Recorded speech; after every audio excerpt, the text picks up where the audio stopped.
सिंध के वजीर दाखिला ज़ियाउल हसन लंजार ने ऐलान किया है 25,000 नौकरियों का। सुभान अल्लाह, आमना, सदकना, बेहतरीन ऐलान, जबरदस्त ऐलान। और इस ऐलान पर सदके जाऊं, इस ऐलान पर कुर्बान जाऊं, इस ऐलान पर मैं फिदा जाऊं कि वजीर दाखिला साहब ने 25,000 पुलिस एहलकार भर्ती करने का ऐलान कर दिया। तो जनाब आली, जो पहले आपने भर्ती किए थे 80 वाले रह गए और 40 वाले भर्ती हो गए और आपको भी तो चूना लगाया गया।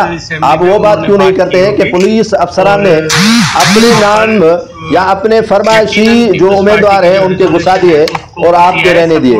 आपने नोटिफिकेशन को दबा दिया, कैंसिल करवा दिया कि फिलहाल किसी को भी ऑफर ऑर्डर आप नहीं देंगे और फिलहाल इस मामले को पेंडिंग रहने देंगे।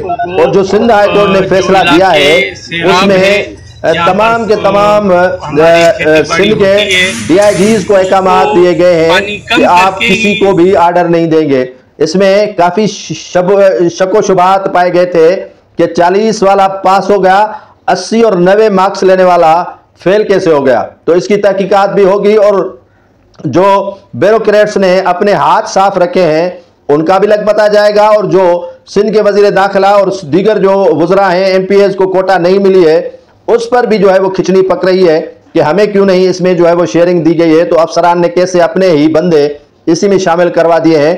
तो पहले वो जो पहले वाला गंद है उसकी सफाई कीजिएगा, फिर 25 से 30,000 नौकरियां नौजवानों में तकसीम कीजिएगा। कोई आपको रोकने वाला नहीं है। पहले आप उन उम्मीदवारों का मुस्तकबिल देखें जिन्होंने 90 मार्क्स लिए हैं और पास भी हो गए हैं लेकिन उन्हें ऑफर ऑर्डर नहीं दिया गया, और जो फेल हो गए और 40 से कम लिया है उनको आप पास दिखाकर ऑर्डर दे दिया है। तो उसको पहले साइड कर लें और इसकी तहकीकात करवाएं और इस मामले की छानबीन करें। फिर 25 क्या 1 लाख भी आप पुलिस में भर्तियां करवाएं, किसी को एतराज नहीं होगा।